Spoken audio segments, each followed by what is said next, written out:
Hello, I'm Robert McKenzie. You join me here in this fine old library on the campus of the University of Chicago. We're about to see the first of 10 films by Milton Friedman, an economist of international repute, winner of the Nobel Prize, one of the most controversial and stimulating Americans of our time. In the weeks that lie ahead, as Friedman's first major television series unfolds, the famous and influential men and women who will occupy those seats are going to have a lot to say about Friedman's view of the society in which we live today and his solutions for the ills of our time. For that's what the series is about, Milton Friedman's view of the way we live now and where we're headed. Now, like some people here, you may be appalled by his ideas. Like others, extremely enthusiastic about them. Whichever way it goes, I think you'll be fascinated by what Milton Friedman has to say.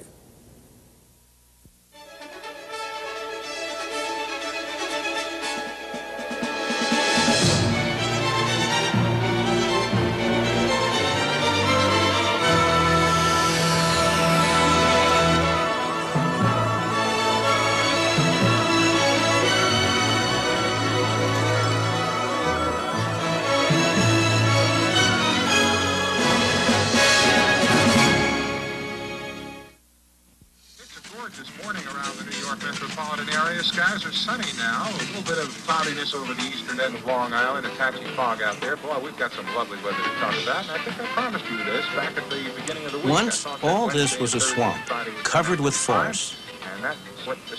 The Canarsie Indians who lived here traded the 22 square miles of soggy Manhattan Island to the Dutch for $24 worth of cloth and trinkets. The newcomers founded a city, New Amsterdam, at the edge of an empty continent. In the years that followed, it proved a magnet for millions of people from across the Atlantic, people who were driven by fear and poverty, who were attracted by the promise of freedom and plenty. They fanned out over the continent and built a new nation with their sweat, their enterprise, and their vision of a better future. For the first time in their lives, many were truly free to pursue their own objectives. That freedom released the human energies which created the United States. For the immigrants who were welcomed by this statue, America was truly a land of opportunity.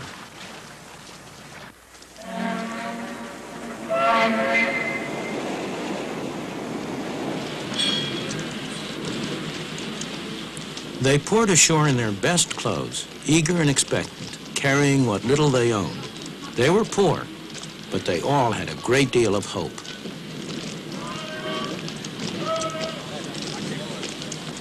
Once they arrived, they found, as my parents did, not an easy life, but a very hard life. But for many, there were friends and relatives to help them get started, to help them make a home, get a job, settle down in the new country.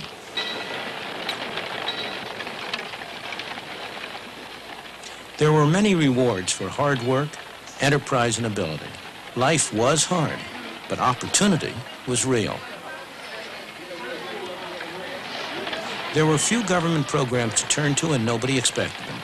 But also, there were few rules and regulations. There were no licenses, no permits, no red tape to restrict them. They found, in fact, a free market, and most of them thrived on it. Many people still come to the United States driven by the same pressures and attracted by the same promise. You can find them in places like this. It's Chinatown in New York, one of the centers of the garment industry, a place where hundreds of thousands of newcomers have had their first taste of life in the new country. The people who live and work here are like the early settlers. They want to better their lot, and they're prepared to work hard to do so. Although I haven't often been in factories like this, it's all very familiar to me, because this is exactly the same kind of a factory that my mother worked in when she came to this country for the first time at the age of 14, almost 90 years ago.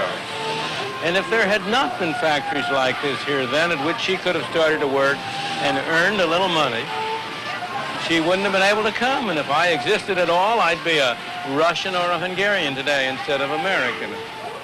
Of course, she didn't stay here a long time. She stayed here while she learned the language, while she developed some feeling for the country, and gradually she was able to make a better life for herself.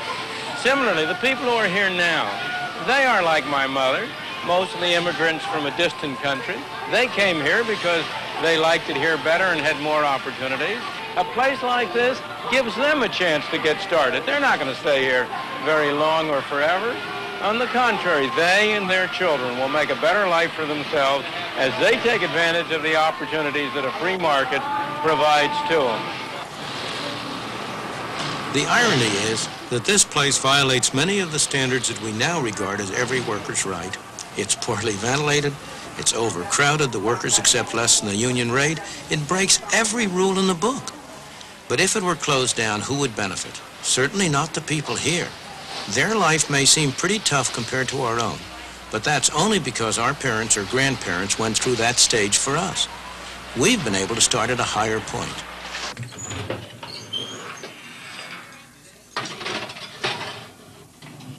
Frank Fazeli's father was 12 years old when he arrived all alone in the United States. He'd come from Sicily. That was 53 years ago. Frank is a successful dentist with a wife and family. They live in Lexington, Massachusetts.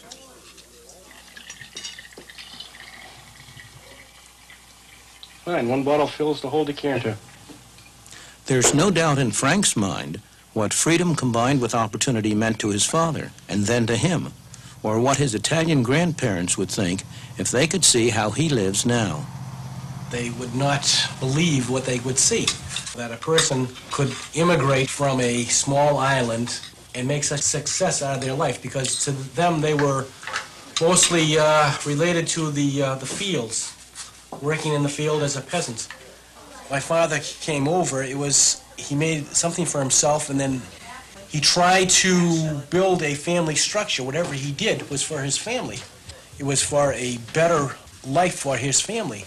And I can always remember him telling me that, number one thing in life is you should get an education to become a professional person. Johnny, please don't eat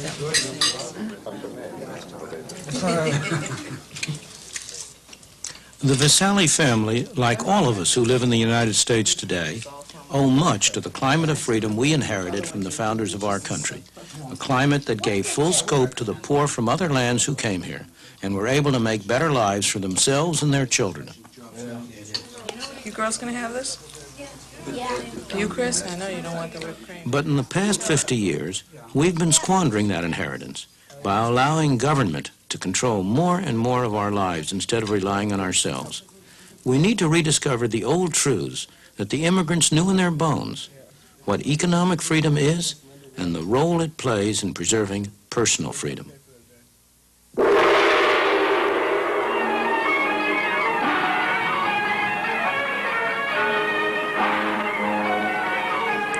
That's why I came here to the South China Sea.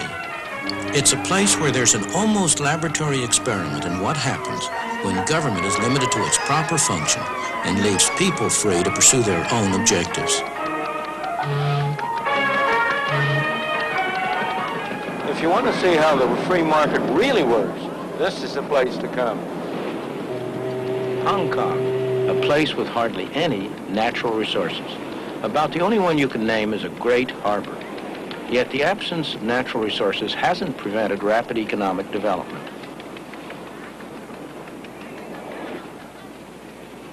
Ships from all nations come here to trade because there are no duties, no tariffs on imports or exports.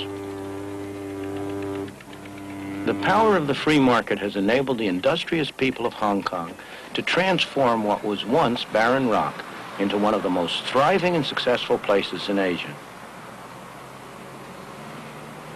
Aside from its harbor, the only other important resource of Hong Kong is people, over 4.5 million of them. Like America a century ago, Hong Kong in the past few decades has been a haven for people who sought the freedom to make the most of their own abilities. Many of them are refugees from countries that don't allow the economic and political freedom that's taken for granted in Hong Kong. Despite rapid population growth, despite the lack of natural resources, the standard of living is one of the highest in all of Asia.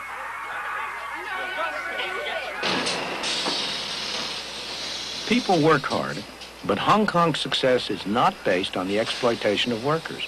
Wages in Hong Kong have gone up 4-fold since the war. And that's after allowing for inflation. The workers are free to work what hours they choose, free to move to other jobs if they wish. The market gives them that choice. It also determines what they make. You can be sure that somebody somewhere is willing to pay for these cheap plastic toys. Otherwise, they simply wouldn't be made.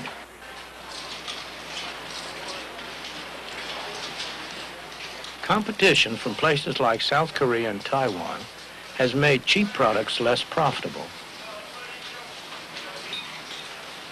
So Hong Kong businessmen have been adapting.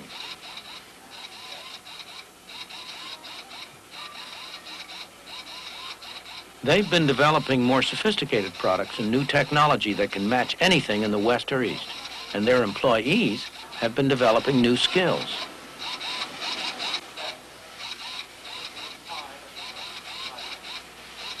Hong Kong never stops. There's always some business to be done, some opportunity to be seized. It's long been a tourist center and a shopper's paradise, and it's now one of the business centers of the East. It's the ordinary people of Hong Kong who benefit from all this effort and enterprise.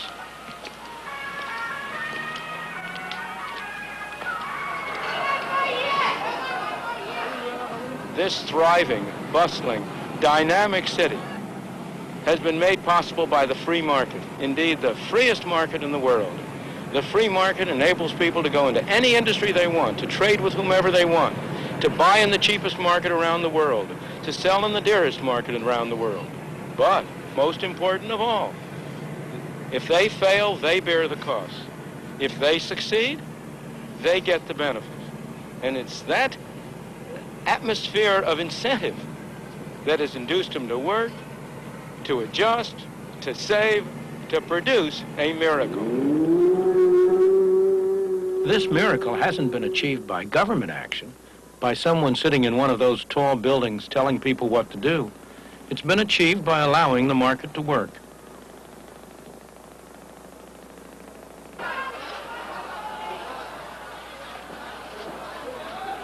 Walk down any street in Hong Kong and you'll see the impersonal forces of the market in operation. Mr. Chung makes metal containers. Nobody's ordered him to. He does it because he's found that he can do better for himself that way than by making anything else. But if demand for metal containers went down, or somebody found a way of making them cheaper, Mr. Chung would soon get that message. A few doors away, Mr. Yu's firm has been making traditional Cantonese wedding gowns for 42 years. But the demand for these elaborate garments is falling. The firm has already gotten that message and is now looking for another product. The market tells producers not only what to produce, but how best to produce it through another set of prices. The cost of materials, the wages of labor, and so on. For example, if these workers could earn more doing something else, Mr. Ho would soon find a way to mechanize his picture frame production. Inside this Chinese medicine shop, a market transaction's going on. The customer's confidence that this painful-looking ordeal will help him doesn't rest on any official certification of the bone doctor's qualifications. It comes from experience, his own or his friends. In his turn, the doctor treats him not because he's been ordered to, but because he gets paid. The transaction is voluntary, so both parties must expect to benefit or it will not take place.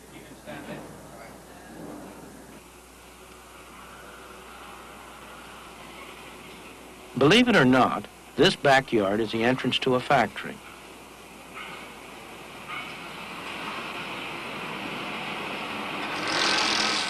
The workers here are some of the best paid in Hong Kong. It's hot, sticky, and extremely noisy.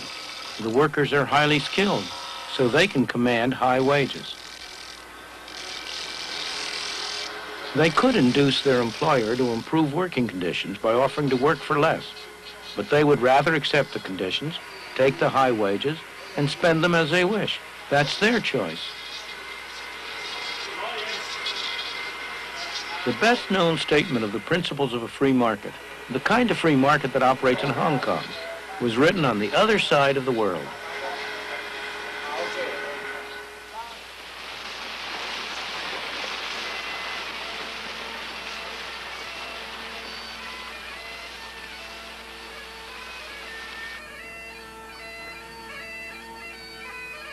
"200 years ago in Scotland, Adam Smith taught at the University of Glasgow. His brilliant book, The Wealth of Nations, was based on the lectures he gave here. The basic principles underlying the free market, as Adam Smith taught them to his students in this university, are really very simple. Look at this lead pencil. There's not a single person in the world who could make this pencil. Remarkable statement? Not at all. The wood from which it's made, for all I know, comes from a tree that was cut down in the state of Washington. To cut down that tree, it took a saw. To make the saw, it took steel. To make the steel, it took iron ore. This black center, we call it lead, but it's really graphite, compressed graphite.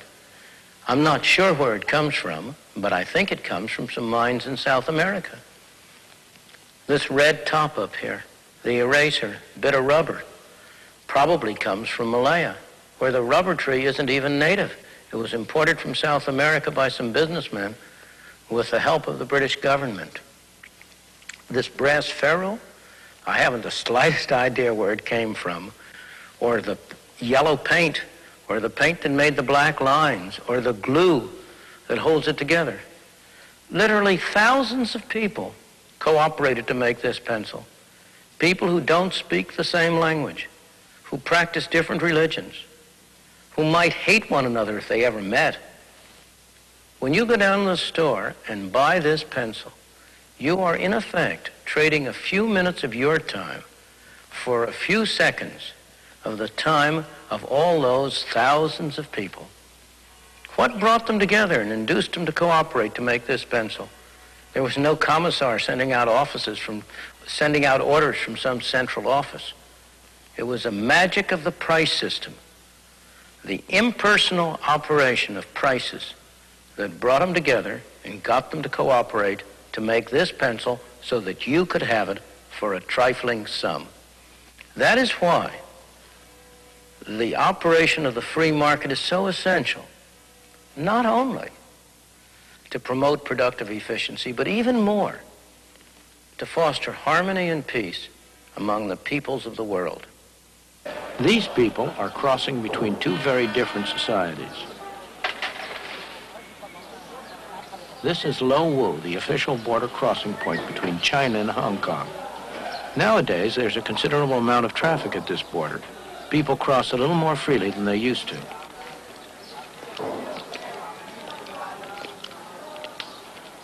Many people from Hong Kong trade in China, and the market has helped bring the two countries closer together.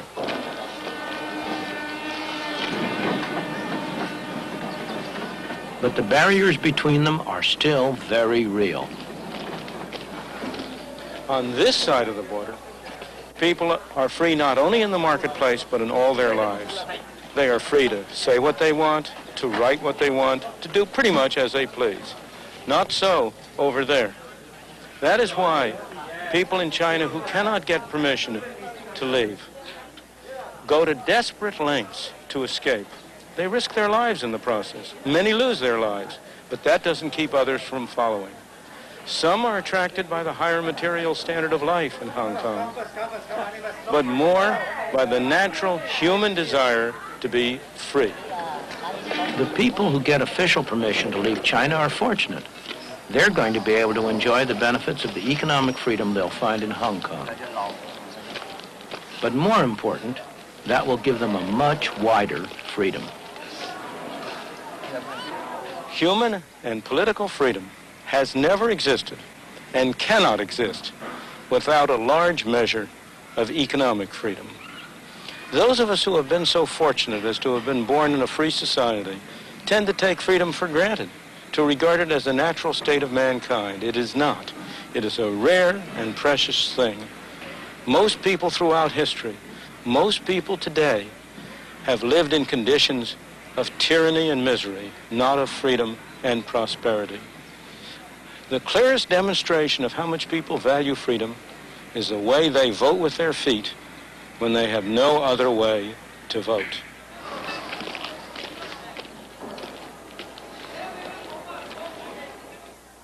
Of course, many of the people who pour into Hong Kong will end up in conditions that most of us in the West would find appalling.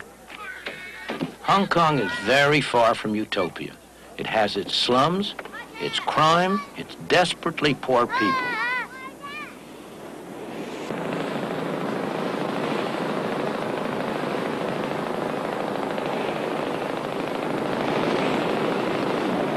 But the people are free. That's, after all, why so many of them have come here, despite having to live in leaky houseboats in one of Hong Kong's many small harbors. Here, they have the freedom and the opportunity to better themselves, to improve their lot, and many succeed.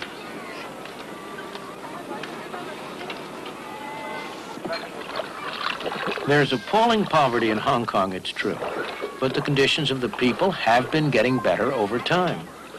They're far better off now than they were when they first came across the border from China. And that poverty, appalling to us, because we're accustomed to much higher standards of life, is not poverty as viewed by most of the people in the world. It's a poverty to which they would aspire, a state of affairs that they would like to achieve.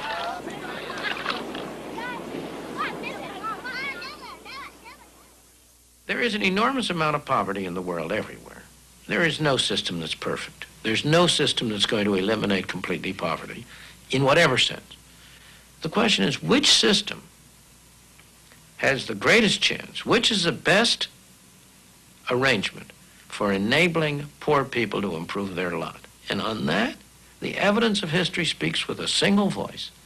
I do not know any exception to the proposition that if you compare like with like, the freer the system, the better off the ordinary poor people have been. Ask yourself what it is that assures these garment workers in Hong Kong a good wage. Not high by Western standards, but high enough to enable them to live far better than most people in the world. It's not government or trade unions that do it. These workers do well because there's competition for their labor and skills.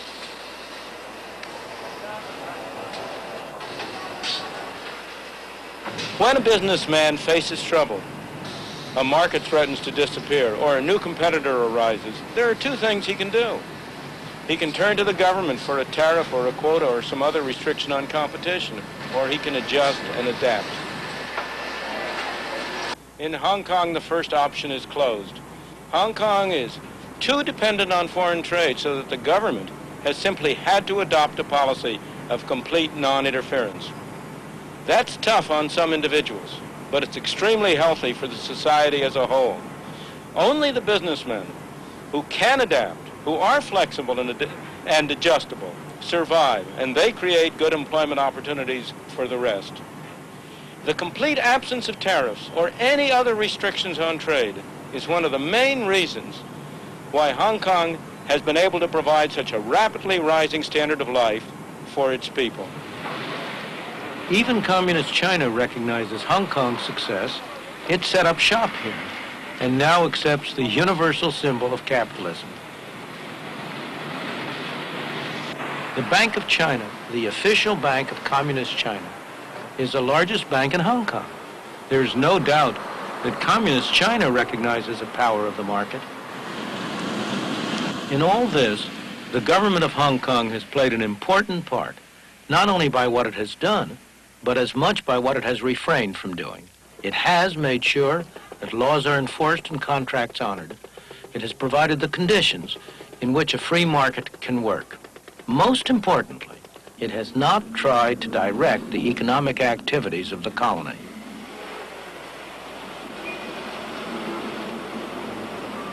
No government official is telling these people what to do. They're free to buy from whom they want, to sell to whom they want, to work for whom they want. Sometimes it looks like chaos, and so it is. But underneath, it's highly organized. by the impersonal forces of a free marketplace. Fresh eggs here. Chicken wing, chicken leg. You know these eggs are firm right from the chicken's ass. Me no questions. Tell you no lie. The impersonal forces of a free marketplace at work, back here in the United States. Hey, 2 broccoli, $1.25. Prices are the key. The prices that people are willing to pay for products determines what's produced. The prices that have to be paid for raw materials, for the wages of labor and so on, determine the cheapest way to produce these things.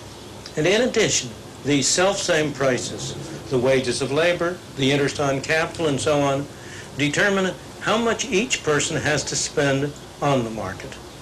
It's tempting to try to separate this final function of prices from the other two, to think that somehow or other you can use prices to transmit the information about what should be produced and how it should be produced without using those prices to determine how much each person gets. Indeed, government activity over the past few decades has been devoted to little else. But that's a very serious mistake. If what people get is not going to be determined on what they produce, on how they produce it, on how successfully they work, what incentive is there for them to act in accordance with the information that's transmitted? There's only one alternative: force. Some people telling other people what to do. We got them, folks. Let's go ahead. We got parsley here, 30 cents. Hey, look at these melons, $2. Hey, fresh melons, $2. Hey, 2 broccoli, $1.25. Hey, look at those there again, Charlie. I know, huh? Oh, hey, try them, huh? Nice? Oh, boy, look what I got. Real good tomato. Real nice. Hey, come on, try one of those tomatoes. You don't eat home anymore. Have free lunch over here. You eat for nothing over here. Go ahead, eat. We don't charge you. Have a free lunch. I know, I'm going to. That's right. Free lunch. Free lunch. The fundamental principle of a free society is voluntary cooperation. The economic market, buying and selling, is one example, but it's only one example. Voluntary cooperation is far broader than that. To take an example that at first sight seems about as far away as you can get, the language we speak, the words we use, the complex structure of our grammar. No government bureau designed that. It arose out of the voluntary interactions of people seeking to communicate with one another. Or consider some of the great scientific achievements of our time, the discoveries of an Einstein or a Newton, the inventions of a Thomas Alva Edison or an Alexander Graham Bell, or even consider the great charitable activities of a Florence Nightingale or an Andrew Carnegie. These weren't done under orders from a government office. They were done by individuals deeply interested in what they were doing, pursuing their own interests and cooperating with one another. This kind of voluntary cooperation is built so deeply into the structure of our society that we tend to take it for granted. Yet the whole of our Western civilization is the unintended consequence of that kind of a voluntary cooperation, of people cooperating with one another to pursue their own interests, yet in the process building a great society.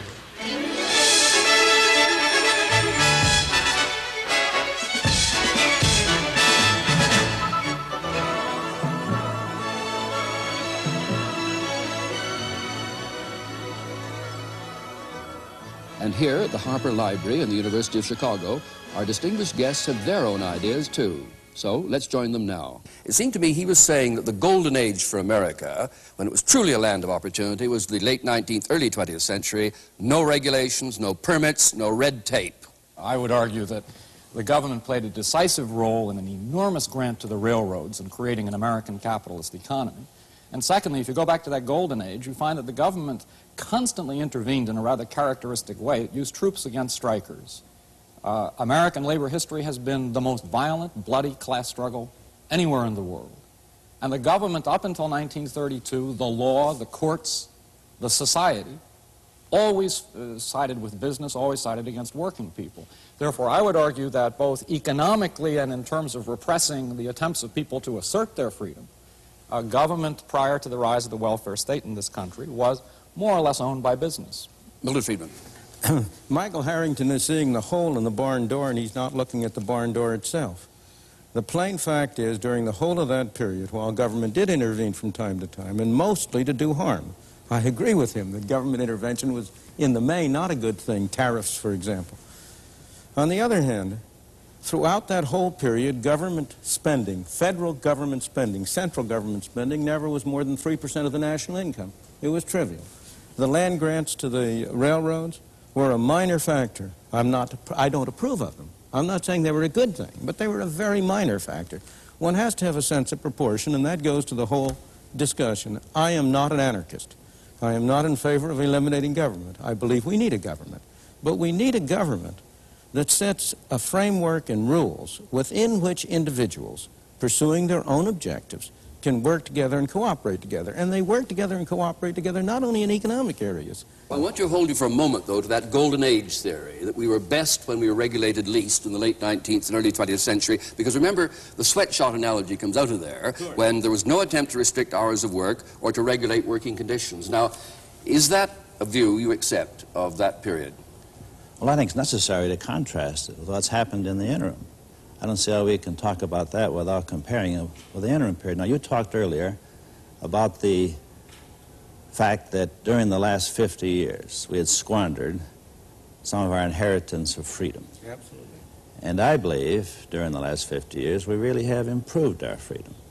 I spent over half that time working for one of the world's largest industrial companies, the DuPont Company, deeply involved with the launching of new ventures, and got to know the free enterprise system well and have a very healthy respect for it. But during that interval, and particularly during the last few years, and I've been more involved with government and with environmental matters, I have become convinced that our freedom was improved when the people are allowed to add to their freedom in the marketplace, the freedom for voting with their dollars in the marketplace, the freedom to vote with their ballots in the polling place, to put some restraints on the excesses of the marketplace, particularly when you're concerned with such things as the long-term impact on our health from the pollution of our environment, the introduction of carcinogenic materials, or the irradiation of our people with nuclear products. What about putting some restraints on the excesses of government? Hasn't that become an ever more serious problem? How is it that a government of the people, supposedly, does things which a very large fraction of the people would really prefer not to have done, such as overtax them, overgovern them, overregulate them? I think you're looking, again, at one side and not the other. And of course, I agree we have to look at what's happened in the interim. We're better off than we were 50 years ago. Never would deny that. But we stand on the shoulders of the people who went before. We have to look at how much they achieved from where they started. And that was a period in which you had the tremendous influx of immigrants from abroad, millions and millions and millions of them. When you opened up a new continent, when you had achievements.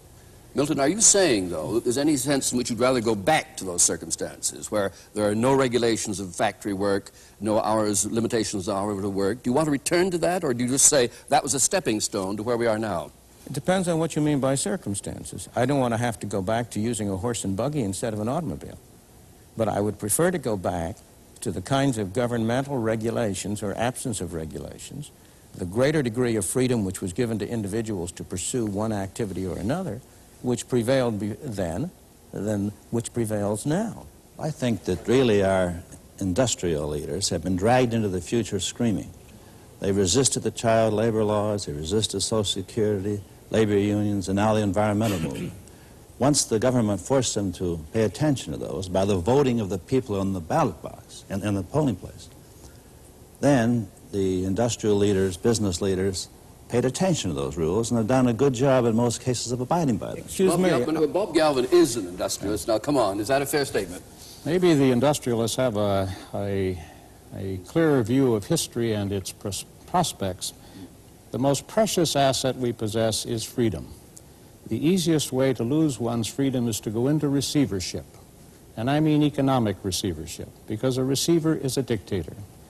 And to the degree that we employ the costs and the burdens of government that lead us in the direction of further debt, ultimate receivership, and then the political consequence of the imposition of the political dictator over the economic and the job and the living rights of the individual, maybe the industrialist can see farther down the pike as to the consequence of all this. Michael Harrington? I just think that two things. One, to view freedom positively, I think people over 65 years of age in the United States today are freer now because of Medicare. I do not think that the freedom to die from the lack of medicine was a very good thing. Secondly, related to industrialists, I think that one of the startling things about American history is that when Franklin Roosevelt was saving the system from itself, the main beneficiaries were screaming bloody murder at him for being a traitor to his class, when he was in fact the salvation of that class. And I think therefore, if you look at our history, I do think you find a tremendous myopia on the part of industrialists, and you find that the positive increments to our freedom, interestingly enough, have not come from the college graduates, but often from people with, not from the best people. It's come from working people, it's come from poor people, it's come from blacks and Hispanics and the like. Milton, would you reply, but then tell us why you took us to Hong Kong to prove something? Sure. Unaccustomed as I am to agreeing with Michael Harrington, I will agree in part with what he's just said. I do not believe it's proper to put the situation in terms of industrialists versus government. On the contrary, one of the reasons why I am in favor of less government is because when you have more government, industrialists take it over. And the two together form a coalition against the ordinary worker and the ordinary consumer. I think business is a wonderful institution, provided it has to face competition in the marketplace, and it can't get away with something except by producing a better product at a lower cost. And that's why I don't want government to step in and help the business community. Now, I want to go to your question about Medicare. There are many people who have benefited from Medicare, but you're not looking at the cost side. What has happened to the people who are paying for it?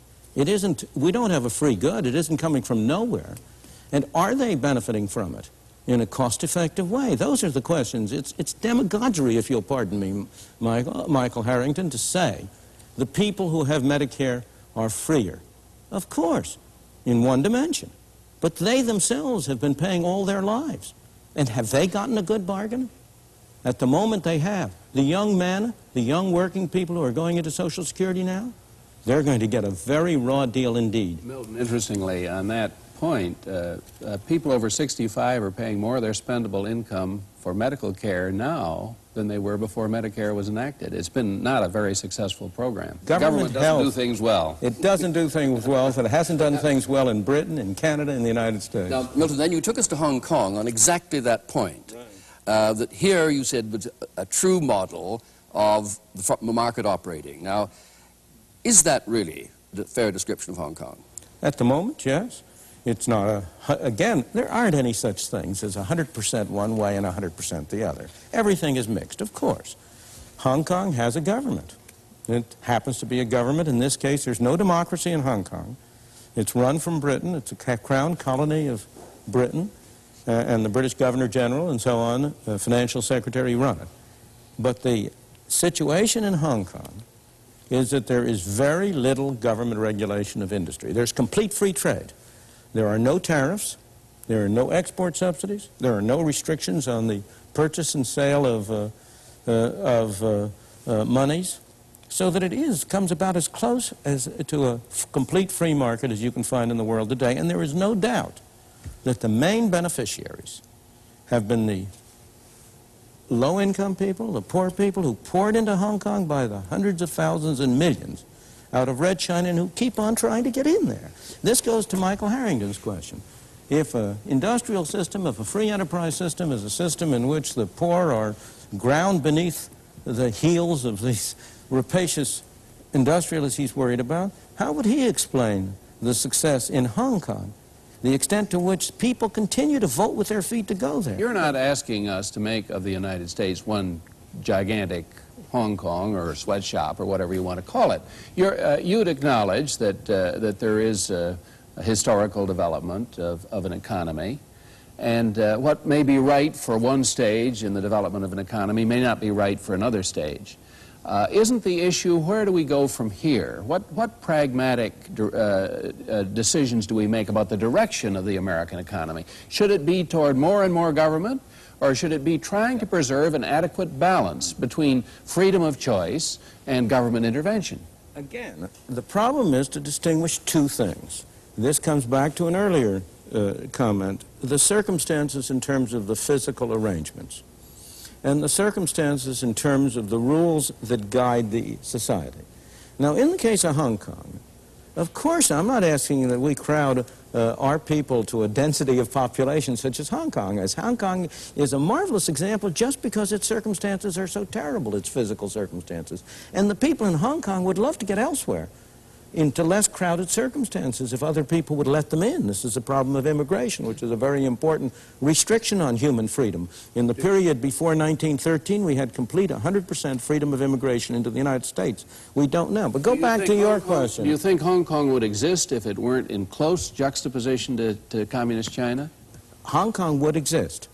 It is very dubious that it would have the policies it has now if it weren't in close juxtaposition to Communist China. Well, now, but to answer your question directly, yes, I am in favor of the United States having not the circumstances, not the physical circumstances, but the policies that Hong Kong has had of zero tariffs, of complete free trade, of no restrictions on exports, no restrictions on monetary transactions, of a far greater degree of a far lesser degree of governmental regulation. I agree with what Russell Peterson said before, that there are third-party effects. There are things like pollution.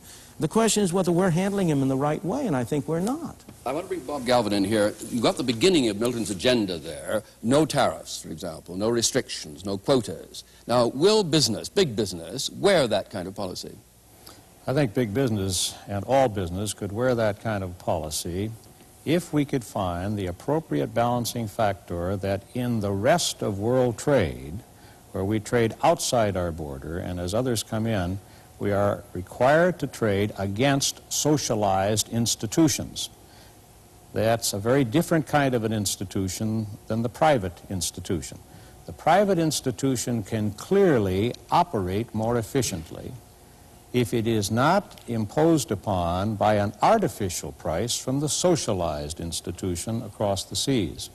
So I think there has to be, not protectionism, but there has to be an international rule of the road that prevents the socialized institution from subsidizing and taking advantage of the private institution. Sorry, did you include the 9 countries of the common market, though, as socialist countries, or are you prepared to have open competition from all the 9 countries of the common market? The 9 countries of the European common market engage in the most dramatic of the socialized institutions. I don't agree with him at all. We are hurting ourselves by restricting trade from abroad. Other countries are hurting themselves and us by the measures you described. But we're only hurting ourselves even the more if we imitate them. I don't think, Dr. Friedman, that your mother would get a job sewing today in America if we had no tariffs at all. What would happen is there wouldn't be any sewing jobs in America. We'd be making nothing but computers. But then there would be some other kinds of jobs. Then she would get a job at a very low level in making computers. Yeah, although you do face the problem that you've had both a leading businessman and a leading conservative congressman not accepting your prescription of sweeping away restrictions. But of course, the two greatest enemies of, I would say, the greatest enemies of free enterprise and of freedom in the world have been, on the one hand, the industrialists, and on the other hand, most of my academic colleagues who end up in government. For opposite reasons. People like Michael Harrington and my academic colleagues want freedom for themselves. They want free speech, they want freedom to write, they want freedom to publish, to do research, but they don't want freedom for any of those awful businessmen. Now, the businessmen are very different. Every businessman wants freedom for somebody else, but he wants special privilege for himself. He wants a tariff from Congress. And the congressman, well, the way in which congressmen get elected is by performing favors to constituents. And if indeed you were to wipe out completely all tariffs, if you were to reduce government controls in this country to what they are now, I do not think that would be in the self-interest of even Barbara Conable, for whom I have the very greatest respect, or Bob Galvin, for whom I have the respect. I think it would be in the self-interest of Michael Harrington. Now let's ask what the American people want and will wear, because you're saying in effect that to get elected, the congressman is giving the people what they want. Now, aren't you saying in the end, then, the people don't want this or don't understand the advantage of it? I'm saying that my whole function and purpose is to try to persuade the people to make a different thing politically profitable. I'm trying to persuade the people to make it clear that congressmen who pursue these policies are going to lose their jobs. And if we do that, congressmen are pursuing their self-interest. They're in a market. There's a political market. They've got a product to sell, and they've got to appeal to their customers. And I am just engaging in the kind of advertising Mr. Galvin and other companies very experienced politician, Governor Peterson. Let me ask you how you would cope with this problem, Dr. Friedman. The people decided that they wanted cool air. There was a tremendous need.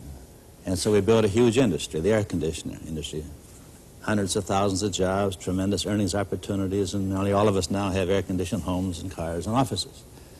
But then the people decided they wanted clean air, and they couldn't buy it in the marketplace. So they voted at the polling place. They got their elected representatives to go to the Congress and say, we are going to have clean air. Now, overnight there was a new market, and the free enterprise system responded to that. Now there's a big environmental industry making earnings, providing jobs, but also serving this public need to have the freedom to breathe clean air. You grossly underestimate the extent to which the private market is able to do it. It's not an accident that the air, before you had any of this legislation, the air and water were cleaner in the United States today than they were in the United States 100 years ago. You know, the automobile added one kind of pollution, but it eliminated a far worse kind of pollution. If you consider what the streets of New York would look like today if you were still transporting people by horse-drawn vehicles, you would have pollution on a scale that would stagger you. In the same way, it's not an accident that the air is cleaner and the water purer in those countries today that are the most advanced than they are in the backward country. It's not in Afghanistan that you find clean air and water.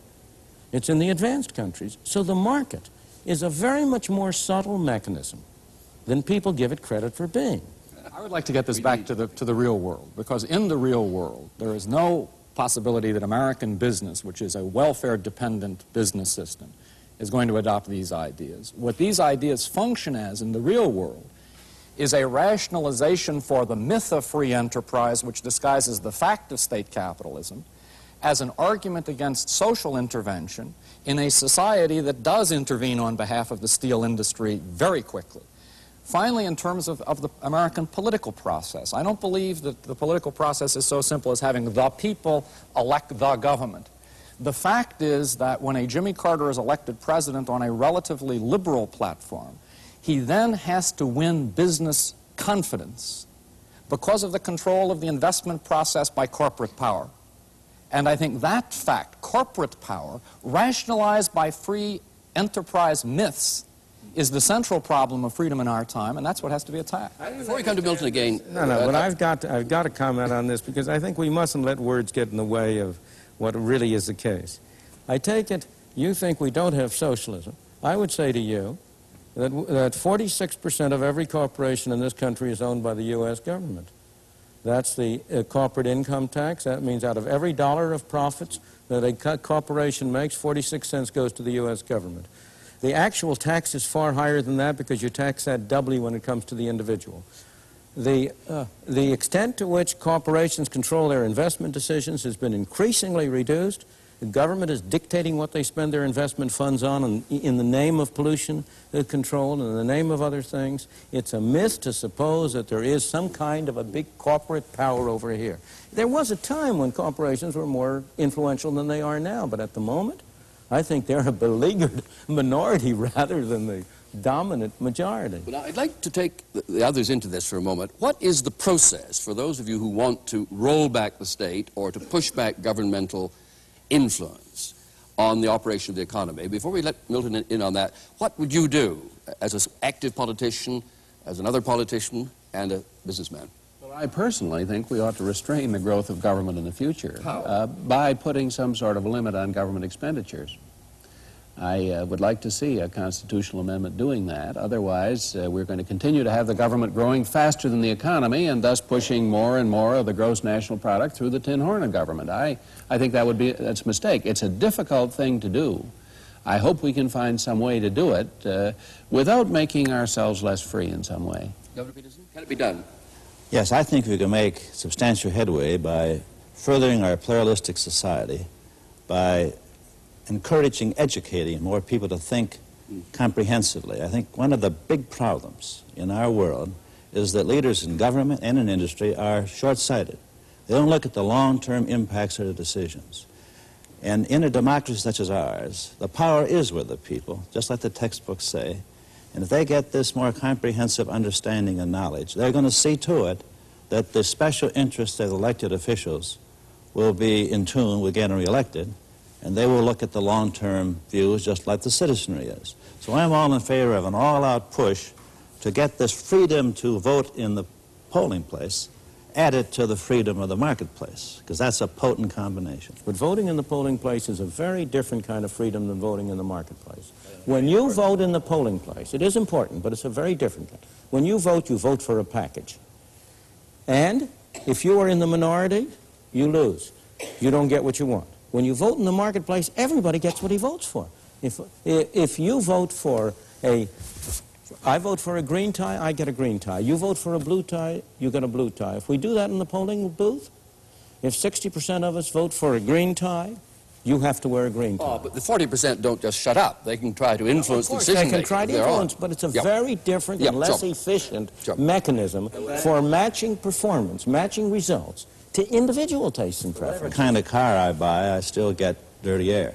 There are good people running this society, and most of the people that we're talking about work someplace, and they know that their company is doing something pretty good or trying to do something pretty good.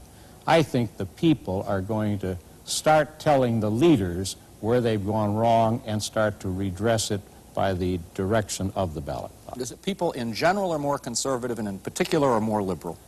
That is to say, if you ask the people in general, what do you think of government, get it off my back, less taxes. If you ask in particular, what about health, national health? What about full employment, government is the employer of last resort? What about pollution? Do something about it. Everett Ladd had an article in Fortune about a year ago, which is hardly a radical left-wing journal, showing this contradiction. And I think that there is in the United States today a rapid movement to the left, right, and center, which I obviously hope will be resolved not by an across-the-boards cut aimed primarily at poor and working people, but by an increasing democratization of economic power and an increasing democratization of the government. I think that in this complicated society of huge institutions and bureaucracies, if we talk about freedom, one of the things I would like to see would be a law providing funds for any significant minority to buy the research to counter the majority. If you don't have the expertise, the knowledge technology today, you're out of the debate. And I think that we have to democratize information and government as well as the economy and society. I am sorry to say Michael Harrington's solution is not a solution to it. He wants minority rule. I don't.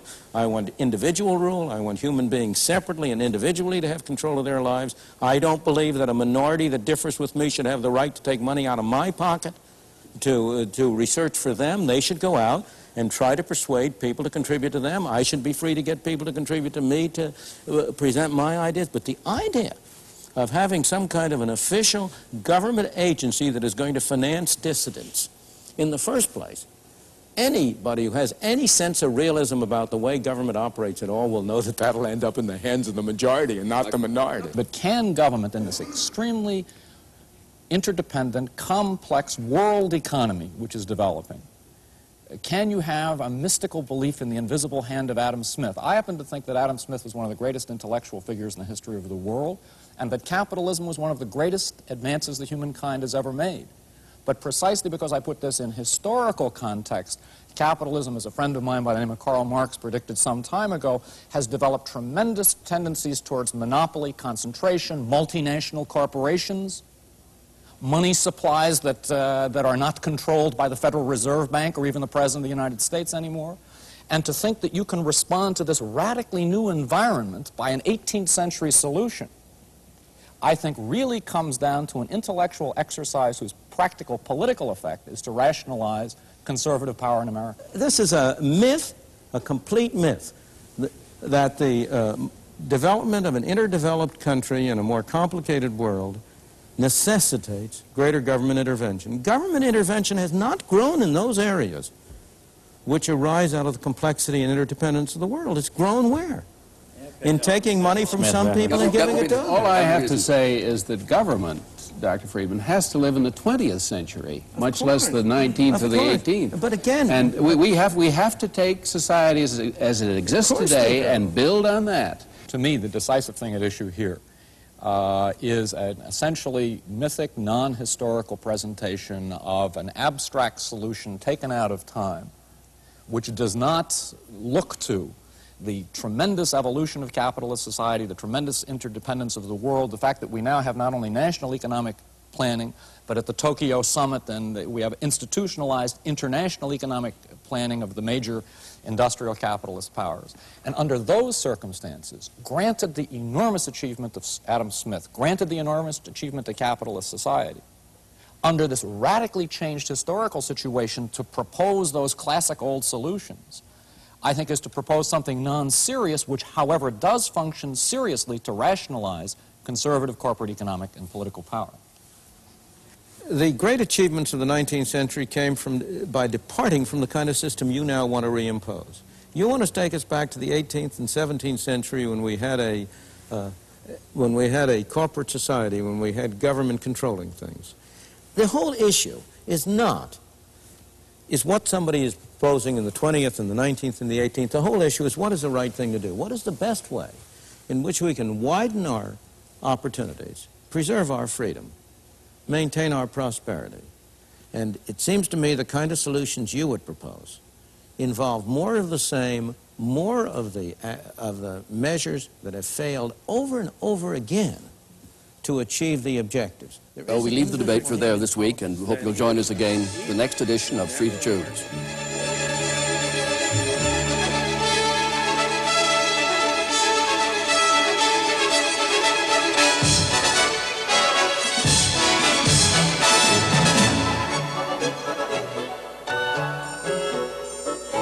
When governments try to control the economy, what goes wrong? Milton Friedman looks at modern governments in action, in Britain, in India, and here in the United States. Don't miss his stark and realistic assessment of the real world we live in. Free to Choose, next week.